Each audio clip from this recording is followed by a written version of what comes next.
indispensable tâche aujourd'hui de célébrer cette commémoration, témoin de l'atroce barbarie dont l'être humain peut être capable. Le 22 juin 1944, une famille de tziganes s'installe sur notre paisible commune. Le lendemain, au matin, une unité SS de la Das Reich encercle la commune, coupe méthodiquement les fils téléphoniques, rompant ainsi tout moyen de communication. Il se rue alors vers les roulottes des 14 tziganes. S'ensuit une extraction violente. Paul, 54 ans, Élise, 29 ans, Thérèse, 27 ans, Michel, 21 ans, Henriette, 19 ans, Rosalie, 75 ans, François, 30 ans, Adolphine, 46 ans, mais aussi des enfants. Marie, 14 ans, Alfred, 10 ans, Pierre, 2 ans, Anna, 9 ans, Antoinette, 3 ans et même Henriette, 2 mois, sont allongés face contre terre et exécutés. Alertés par les coups de feu, les hommes du village se rendent sur place, où ils ne peuvent que constater le massacre. L'unité sanguinaire étant déjà repartie pour continuer leurs violentes exactions dans les villages voisins. Codecoste et Dune, des hommes fusillés ou pendus.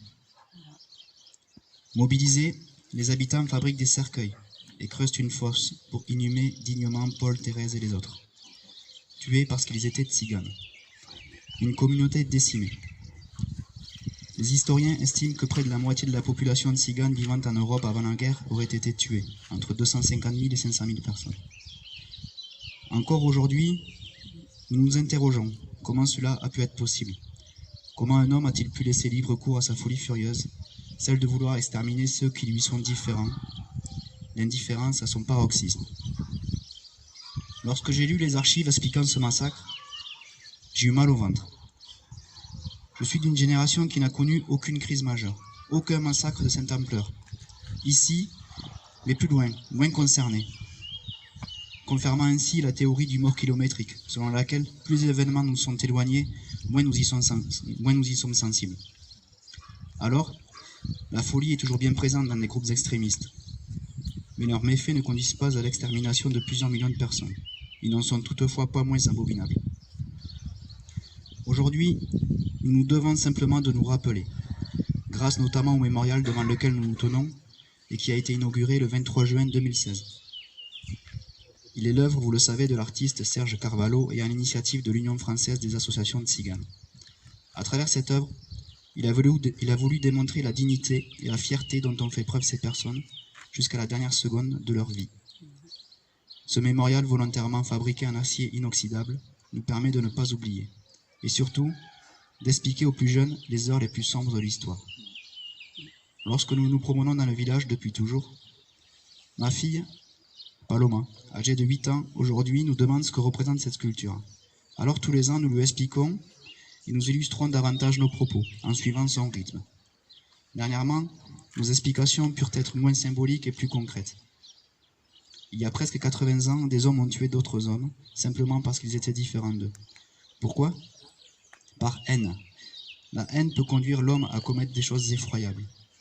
Aujourd'hui, ma chérie, tu ne dois haïr personne à cause de sa couleur de peau, de sa religion, de sa façon de vivre ou même de son orientation sexuelle. Tous les hommes et les femmes sont égaux, ne l'oublie jamais.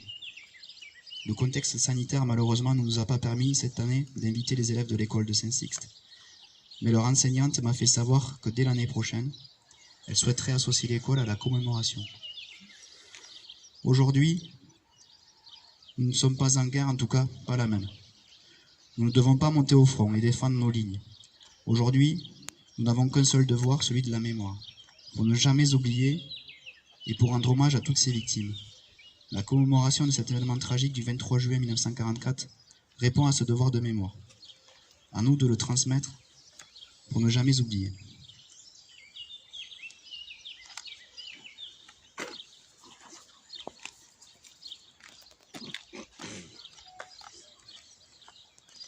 Bonjour à tous et à toutes.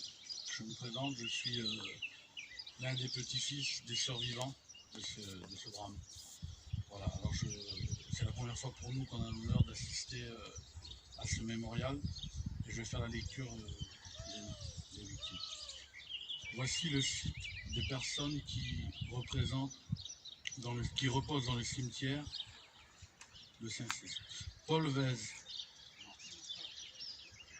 54 ans. Élise Vez, 29 ans. Thérèse Vez, 27 ans. Michel Vez, 21 ans. Henriette Vez, 19 ans. Marie Vez, 14 ans. Alfred Vez, 10 ans. Rosalie Landoer, 75 ans. François Landoer, 30 ans. Pierre Landoer, 2 ans. Henriette Landoer, 2 mois. Adolphine Vintrestin, 46 ans. Anna Vintrestin, 9 ans. Antoinette Vintrestin, 3 ans.